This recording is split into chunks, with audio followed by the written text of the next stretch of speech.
While waiting for my appointment, a nurse came up to me and said, "Your daughter here is ready to be discharged."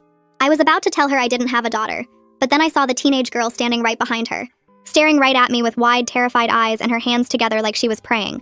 She was mouthing the words, "Please say yes," while her whole body was shaking. Something in her face made me trust her.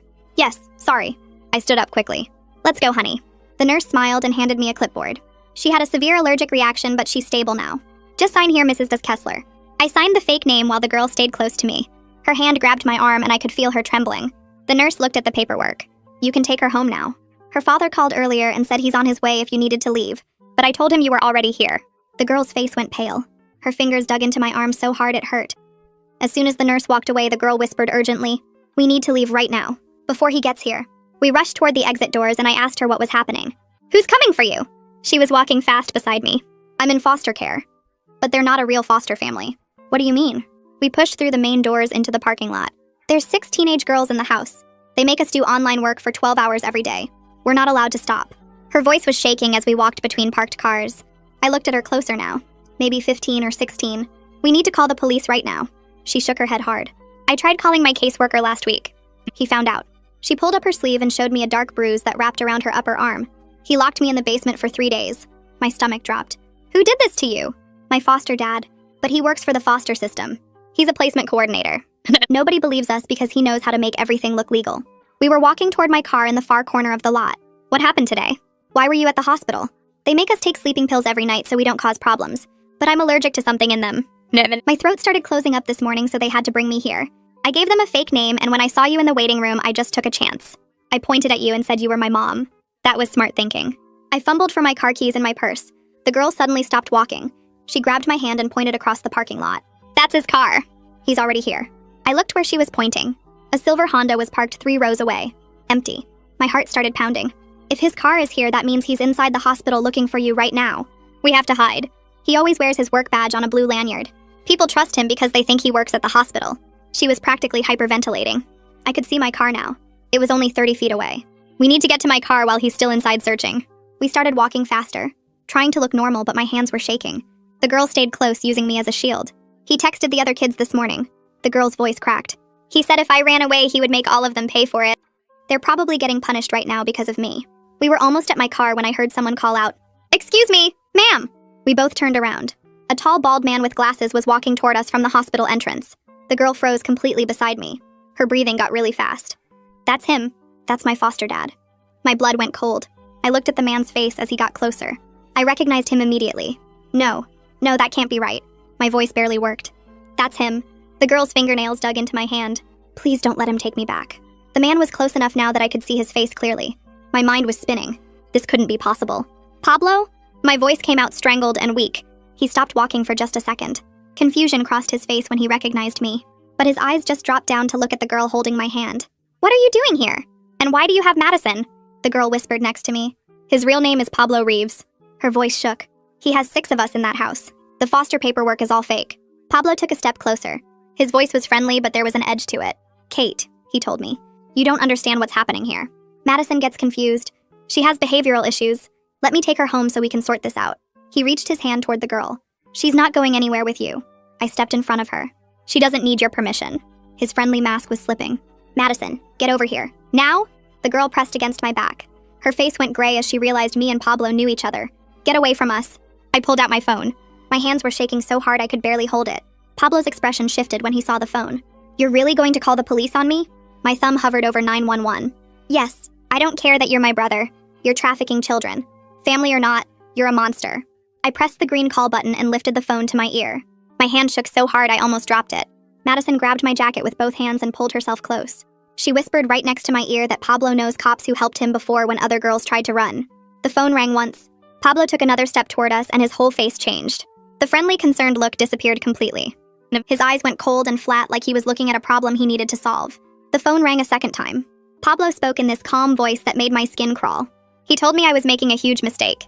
Madison was a troubled kid with a history of lying about her caregivers. She had behavioral issues documented in her file. The 911 operator answered and asked what my emergency was. I kept my eyes on Pablo while I talked. I told the operator there was a trafficking situation at County Hospital parking lot section C. Pablo's face went white when he heard me say trafficking. Madison was still pressed against my side and I could feel her whole body shaking. The operator asked me to repeat what I said and stay on the line. Pablo stared at me for 3 more seconds. Then he turned around and walked fast toward his silver Honda. He didn't run, but he moved quick. I watched him get in his car and pull out of the parking spot. The operator was asking me questions about how many people were involved and if anyone was injured. I answered while watching Pablo's car drive toward the exit. Madison whispered that he was leaving to go hurt the other girls. The operator told me officers were on their way and to stay where I was. 4 minutes later, 2 police cars pulled into the lot with their lights on but no sirens. The officers got out and walked toward us. I put my phone away and stood up straighter. Madison moved behind me and grabbed the back of my shirt. One officer was older with gray hair and the other was younger, maybe 30. The older officer asked what was going on. I explained everything as fast as I could. Madison was a foster kid being trafficked. 6 girls total in a house. My brother Pablo Reeves ran the operation. He was a placement coordinator who made everything look legal. The younger officer's face changed when I said Pablo's name. He looked at the older officer and said he knew Pablo Reeves, respected guy who worked in foster placement. My stomach dropped. The older officer asked Madison if what I said was true. She nodded but didn't speak. Her fingers dug into my shirt. The younger officer said they needed to take separate statements. He asked Madison to come with him to the other patrol car. Madison's breathing got really fast. She pressed harder against my back. I shouted that she stays with me or I'm calling a lawyer right now. Both officers stopped. The older one held up his hands and said they were just trying to get clear information.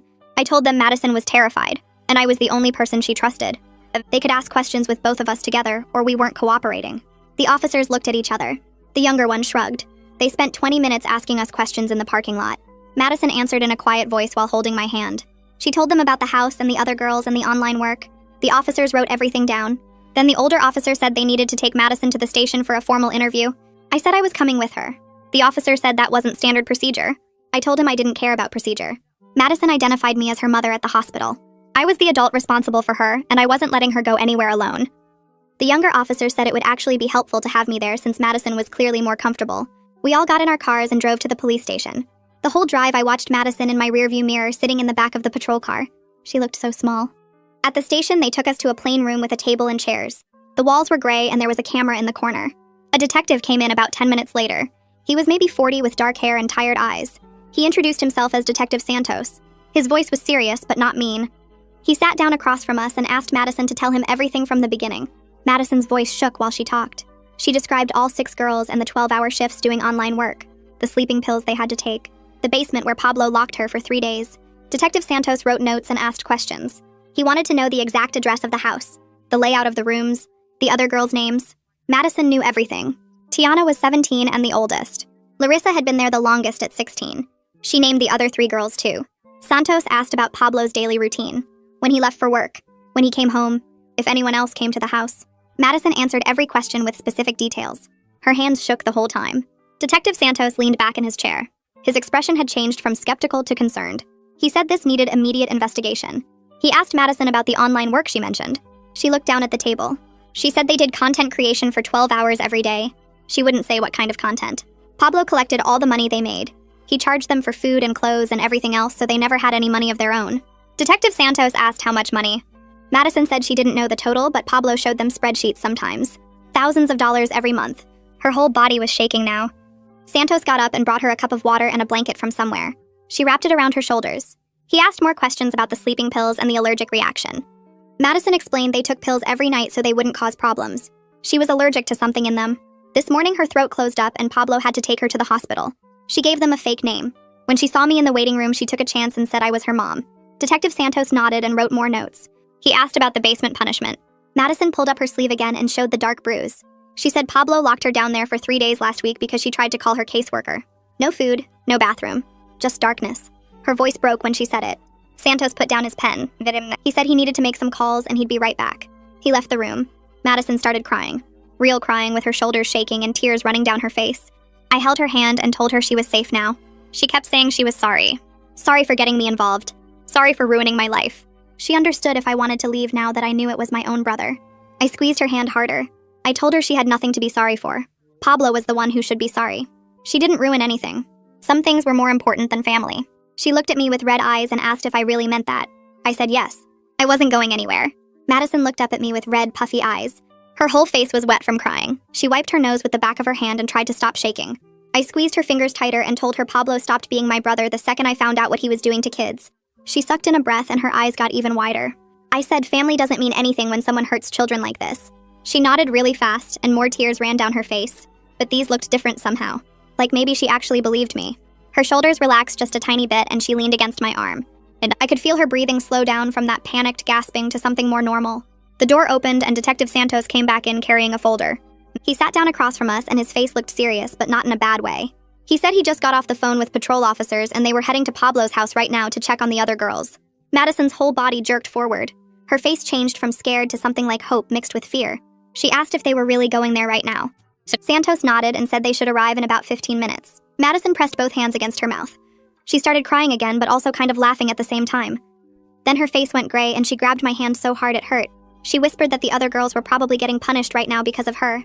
I told her this wasn't her fault, but she shook her head hard. She said Pablo told them this morning that if she ran away, everyone would pay for it. Santos leaned forward and said the officers would see if anyone was hurt, and they'd document everything. Madison nodded, but she looked sick. 2 hours crawled by while we sat in that room. Santos brought us sandwiches from somewhere, but Madison barely touched hers. She kept staring at the door waiting for news. I pulled out my phone and scrolled through my contacts until I found Owen's number. My ex-husband and I hadn't talked in maybe 3 months. I typed out a message asking if he still knew any lawyers who handled trafficking cases. I hit send before I could overthink it. My phone rang 30 seconds later. Owen's voice came through asking what the hell was happening. I gave him the short version about Madison and Pablo and the 6 girls. He went quiet for a long time. Then he said he was calling someone right now and he'd get back to me in 10 minutes. Madison watched me put my phone down. She asked who that was, and I told her my ex-husband used to be a lawyer before he switched careers.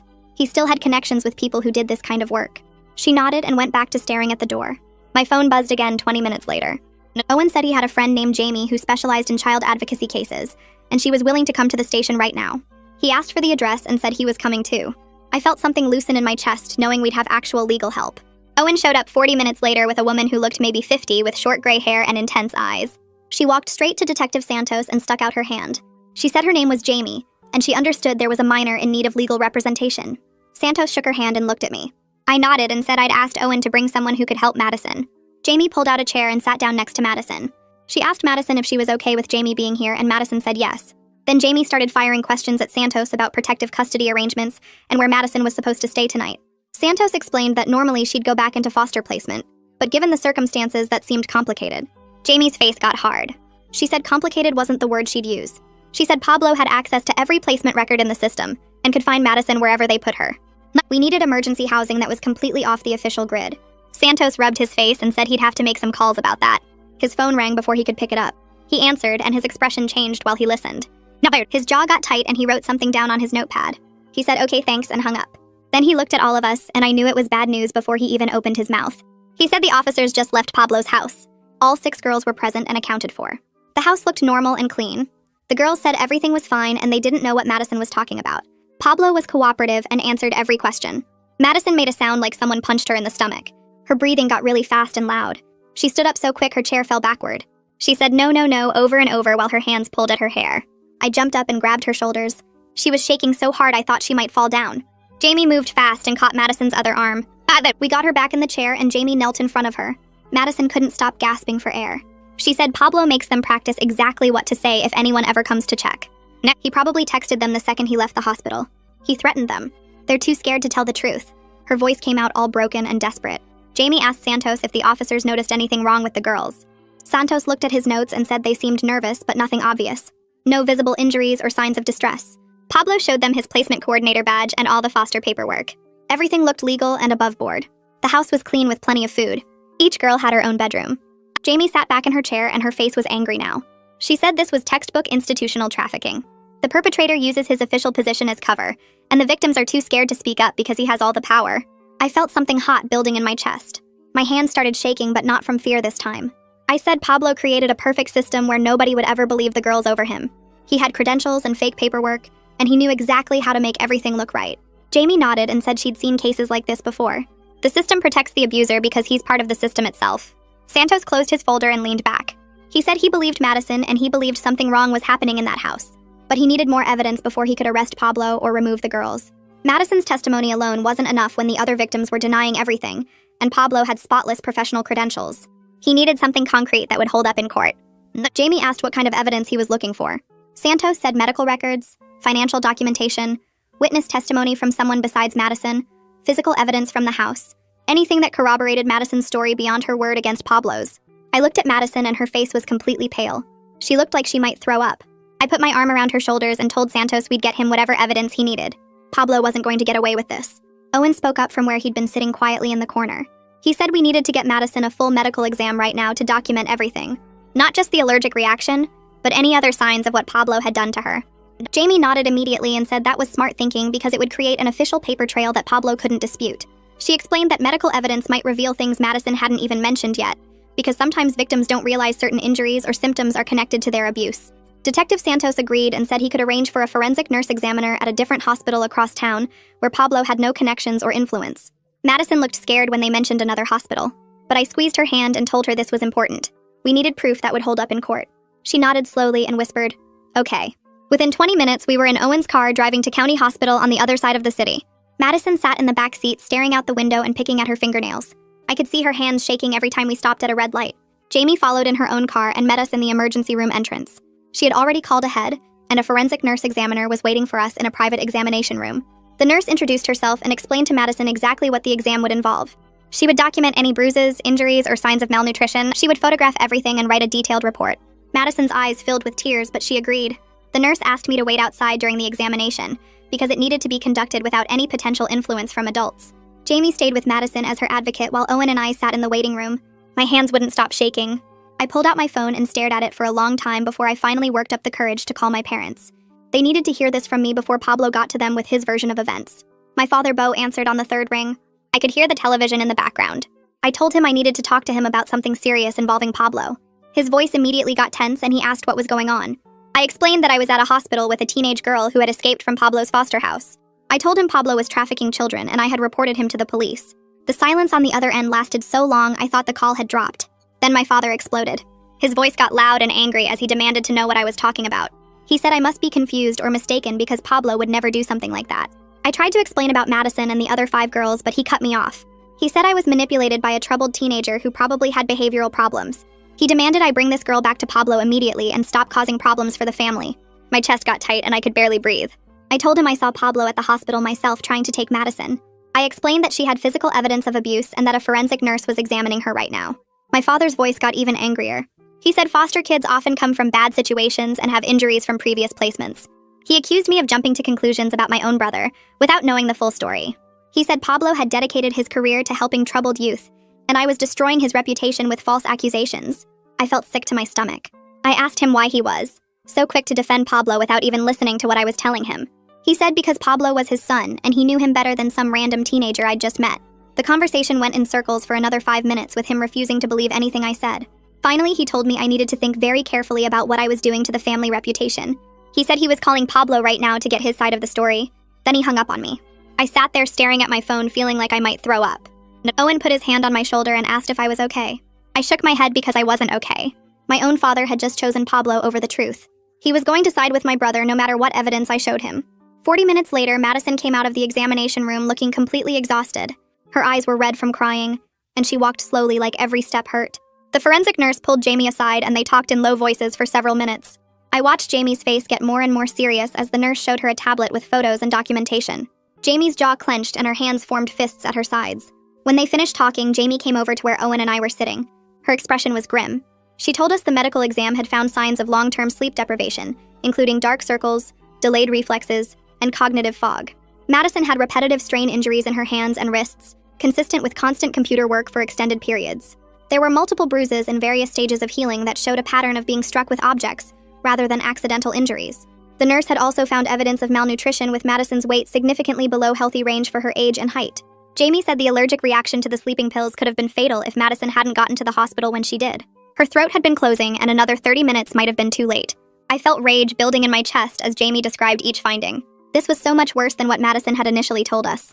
Detective Santos called while we were still at the hospital, and Jamie filled him in on the medical evidence. I could hear his voice through the phone sounding excited. He said this gave him enough for an emergency warrant to seize Pablo's computers and financial records. He explained it would take a few days to execute the warrant, but now they had legal grounds to dig deeper into Pablo's operation. When Jamie hung up, she looked at Madison and asked where she was supposed to stay tonight. The foster placement system was obviously compromised since Pablo had access to all those records. I wasn't an approved guardian, so technically Madison couldn't stay with me. Jamie thought for a moment, then said, Madison should stay with me informally while she filed emergency custody paperwork first thing in the morning. It wasn't exactly legal, but it was safer than putting Madison back into a system that Pablo could manipulate. Owen pulled Jamie aside while Madison was getting her jacket and offered to stay at my apartment with us. He said Pablo might try to show up and it would be better if there was someone else there besides just me and Madison.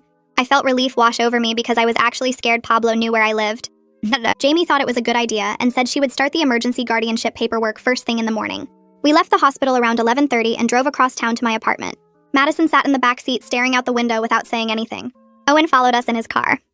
The streets were mostly empty and I kept checking my rearview mirror to make sure Pablo wasn't following us. My hands were shaking on the steering wheel.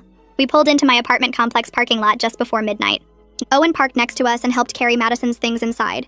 She didn't have any belongings with her since she escaped from the hospital wearing just the clothes she had on. I gave her some of my old pajamas and set her up in my guest room with clean sheets and extra blankets. She kept saying thank you over and over. She apologized for ruining my life and causing problems with my family. I sat on the edge of the bed and told her she had nothing to be sorry for. I said she was safe now and that was all that mattered. She looked at me with tears in her eyes and nodded.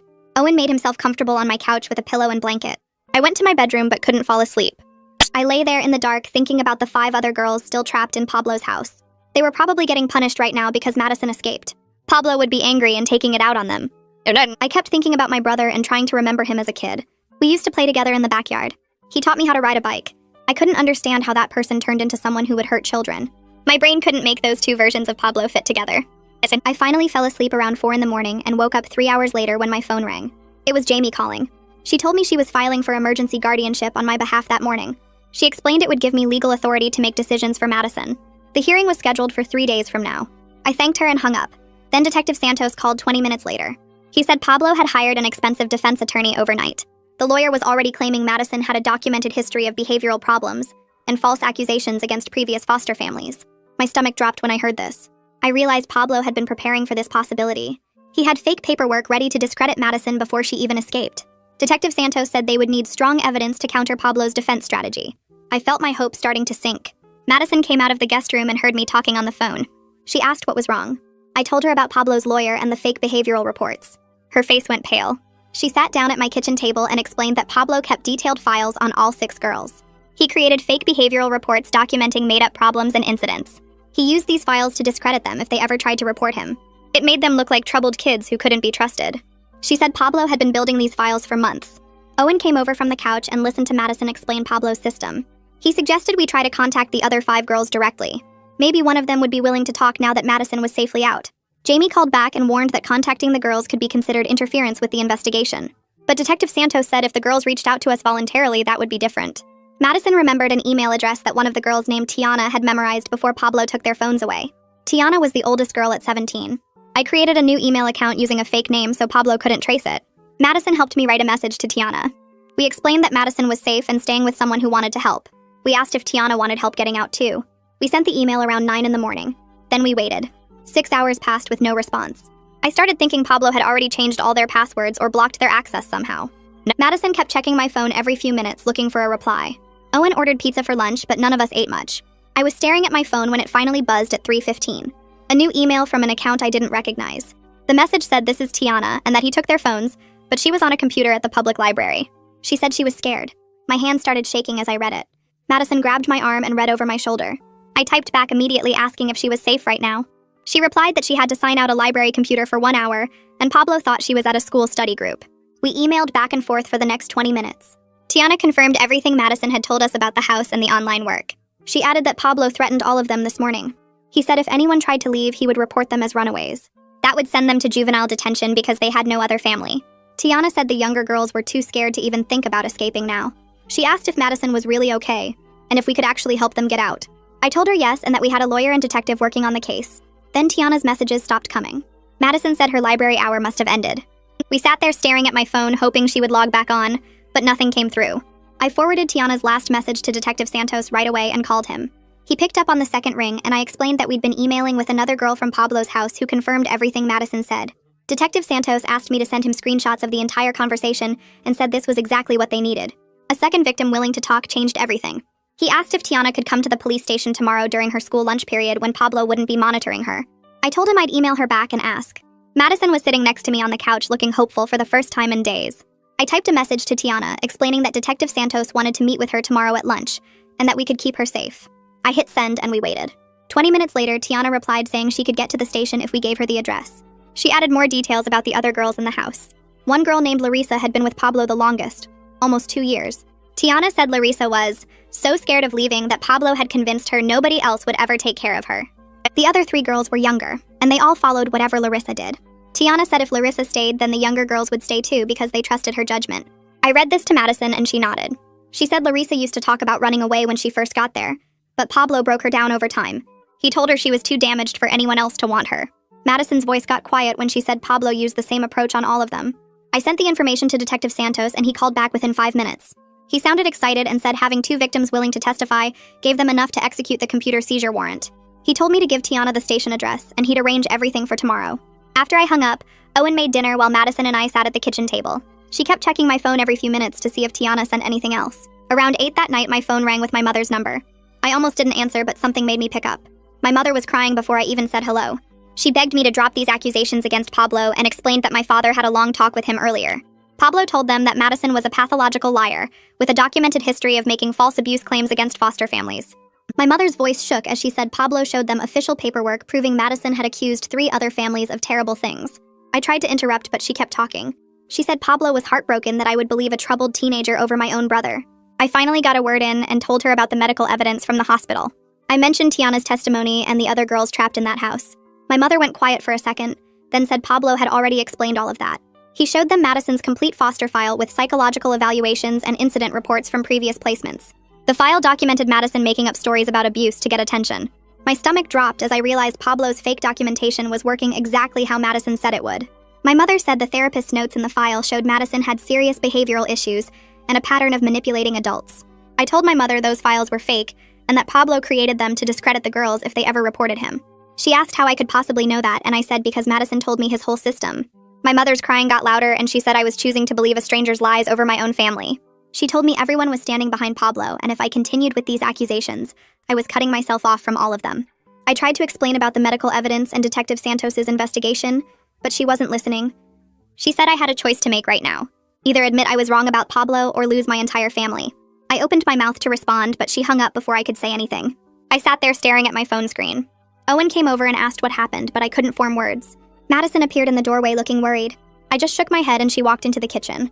She saw my face and immediately started apologizing. She said she was sorry for destroying my family and that she should never have dragged me into this mess. I looked at her standing there looking so small and scared. I told her she didn't destroy anything. Pablo did this, not her. She said my whole family was going to hate me because of her, but I said some things matter more than family loyalty. The next morning, Tiana showed up at the police station during her lunch period like Detective Santos arranged.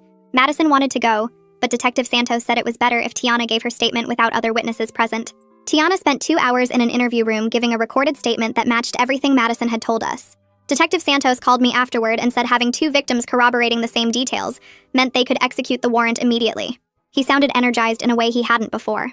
That afternoon, while Pablo was at his office, 6 police officers showed up at his house with the seizure warrant. They took all 6 computers from the girls' rooms plus Pablo's laptop and desktop. They also seized boxes of financial records and the fake behavioral files Madison had mentioned. One officer called Detective Santos to report they found a locked filing cabinet in Pablo's bedroom, containing files on all 6 girls with fabricated incident reports and psychological evaluations. Pablo showed up at the house during the middle of the search. His lawyer arrived 15 minutes after that. Detective Santos called me that evening and his voice was different, more serious. He said the initial computer forensics were worse than he expected. They found evidence of all 6 girls' online accounts generating significant income that Pablo controlled completely. The girls had been doing content creation work for paying subscribers, but never saw any of the money. Pablo kept spreadsheets tracking each girl's daily earnings down to the dollar. He also tracked expenses he charged them for basic things like food and clothes. The girls were essentially working 12-hour days while going deeper into debt to him. I asked how much money we were talking about, and Detective Santos paused before answering. He said the financial records showed Pablo made over $400,000 in the past 2 years from the girls' online work. He was also collecting foster care payments for all 6 girls from the state. The prosecutor was already talking about upgrading the charges from abuse to human trafficking and fraud. This wasn't just a bad foster parent anymore. This was organized criminal enterprise. The next morning, Detective Santos called to say officers were heading to Pablo's office with an arrest warrant.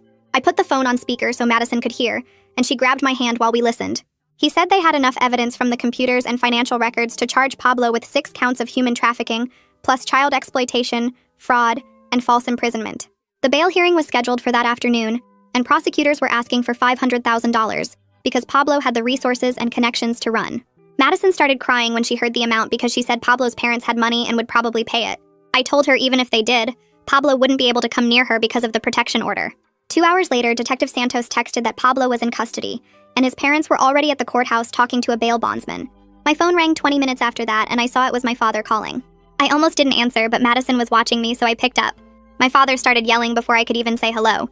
He told me I had destroyed Pablo's life and his career over lies from troubled teenagers who were known for making things up. His voice was shaking with anger as he said Pablo's lawyer would prove all of this was fabricated, and then I would have to live with what I had done to the family.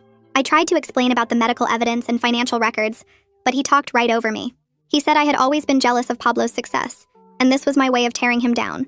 I felt my own anger rising and told him I had medical documentation of abuse, financial records showing $400,000 in stolen earnings, and 2 victims willing to testify under oath.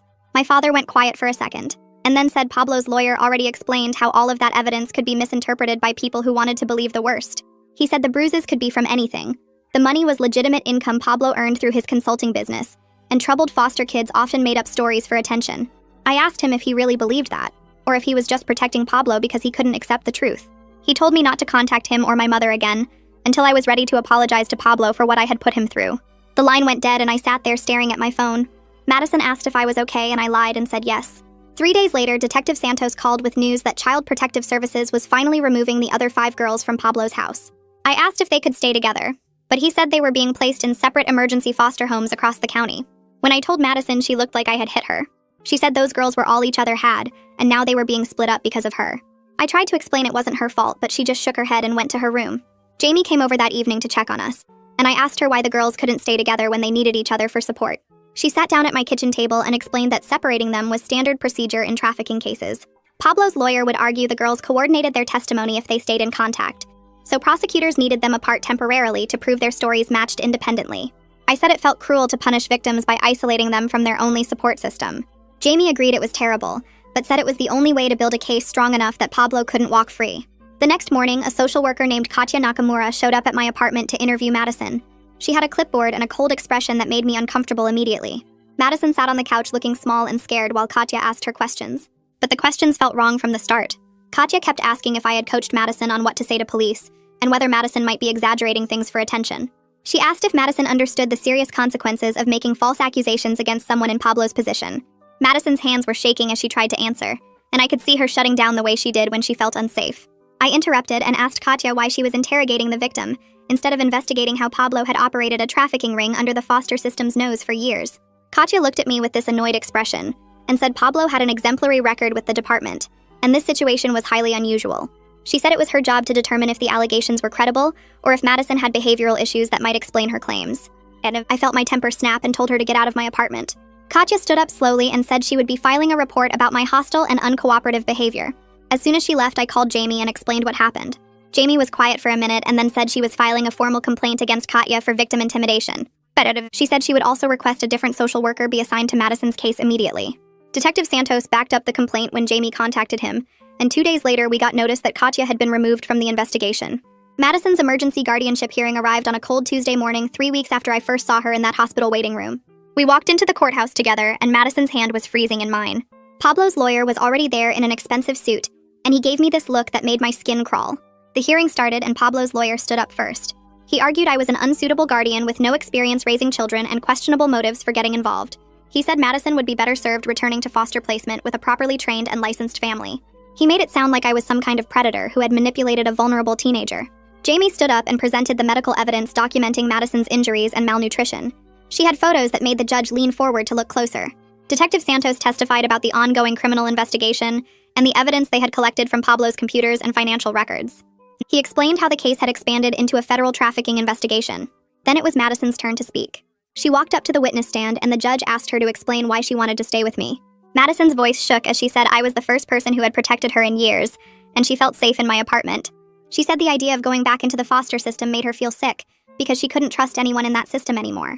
She looked right at the judge and said if she had to go back, she would run away the first chance she got. The judge was quiet for a long time after Madison finished talking. He looked at all the evidence and then at me. He asked if I understood the responsibility I was taking on, and whether I was prepared for the challenges ahead. I said yes and meant it. The judge granted me temporary guardianship for 90 days with a review hearing scheduled at the end of that period. Madison started crying and grabbed my hand as we walked out of the courtroom. Jamie hugged us both in the hallway and said this was just the first step, but it was a good one. 3 days after the hearing, my doorbell rang at 8 in the morning. I looked through the peephole and my stomach dropped when I saw my parents standing in the hallway. Madison was still asleep in her room, and I stood frozen trying to decide what to do. My mother pressed the doorbell again and called out that she knew I was home. I opened the door but kept the chain lock attached. My father pushed forward and demanded I let them inside so they could talk to Madison. He said she needed to tell them the truth about what really happened with Pablo. I told them Madison was sleeping and they needed to leave. My mother started crying and said I was keeping them from their granddaughter. I reminded her Madison wasn't their granddaughter and they had no legal right to see her. My father's face turned red and he pushed against the door. The chain held, but I stepped back and yelled for Owen. He came running from the kitchen and saw my father trying to force the door open. Owen told them to back away, or he was calling the police. My mother screamed that I had turned into a monster who destroyed their family. She said I stole their son's life over lies from a disturbed teenager. Pulled out my phone with shaking hands and dialed 911. My father finally stopped pushing the door and stared at me like he didn't recognize me. I told the operator my parents were violating a protection order and trying to force entry into my apartment. My mother kept crying and saying I was choosing a stranger over my own family. Owen stood next to me at the door and his presence made me feel less alone. 2 officers arrived 12 minutes later, and I opened the door to let them in while my parents waited in the hallway.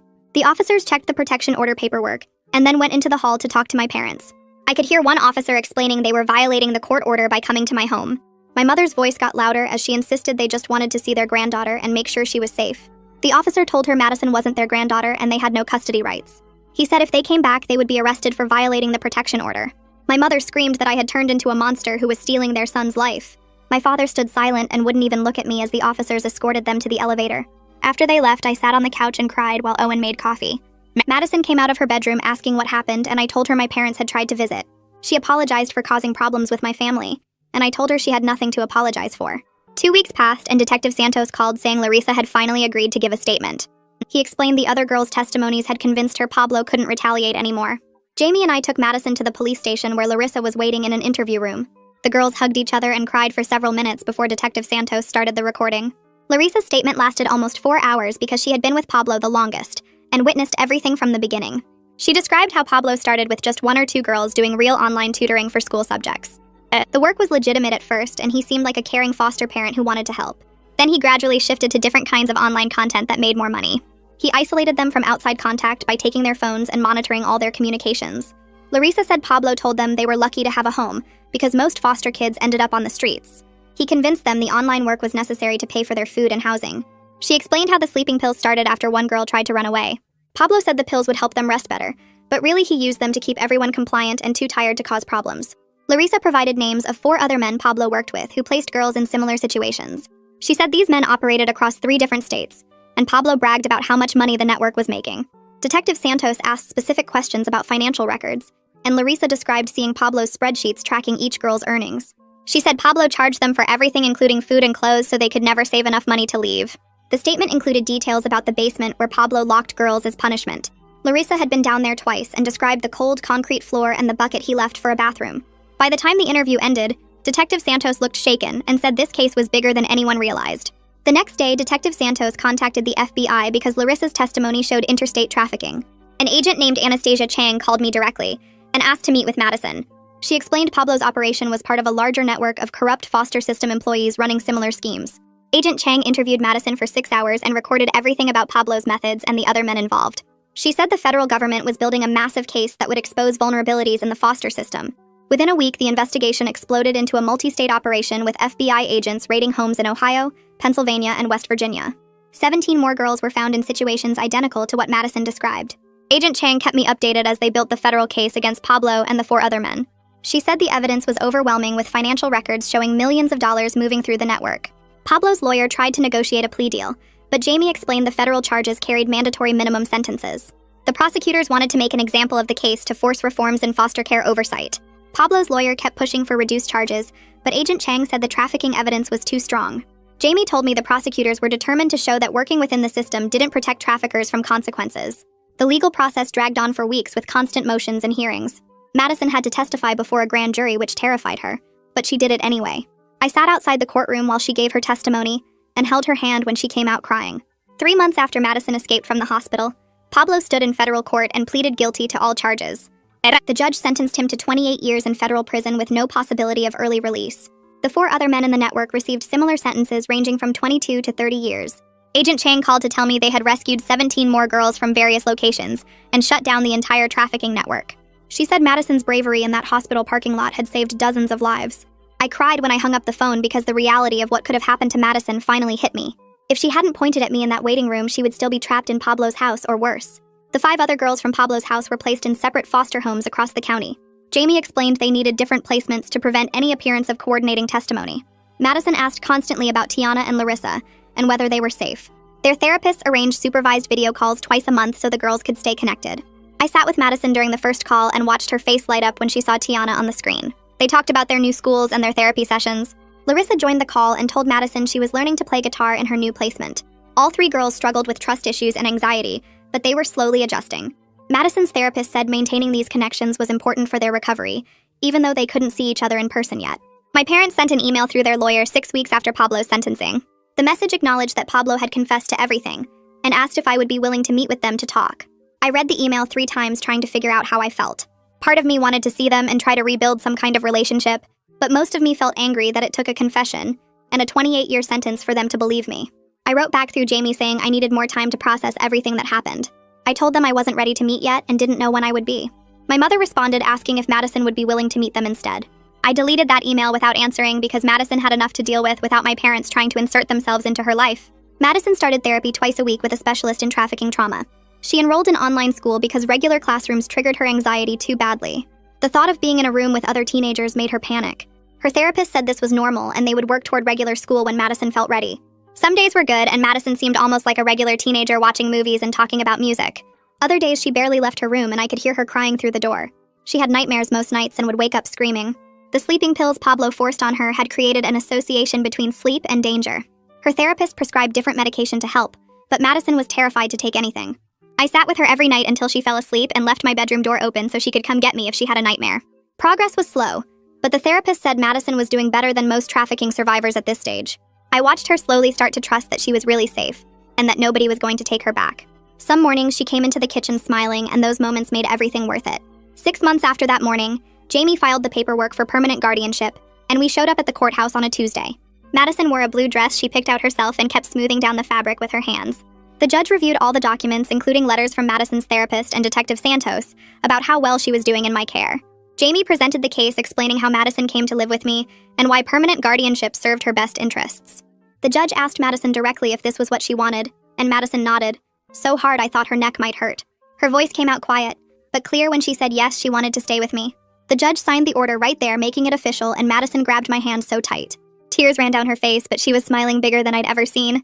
We walked out of that courthouse and she kept saying thank you over and over until I told her she didn't need to thank me for anything. A year went by faster than I expected, and Madison kept getting better bit by bit. Her therapist said she was making real progress working through everything that happened. Madison started talking about maybe trying regular school next fall instead of online classes, which felt like a huge step. I started a support group for people like me who were guardians of trafficking survivors, because I kept meeting others who needed help figuring things out. Tiana's new foster mom joined the group last month. Felt good knowing those girls were still connected somehow. My parents called sometimes and the conversations were short and uncomfortable, but at least they were trying. Madison told me one night that I made the right choice that day in the hospital parking lot, and hearing her say that made my chest feel tight. Some days were still really hard when Madison had nightmares or couldn't get out of bed. But we were building something real together, and watching her slowly start trusting the world again made every single sacrifice worth it.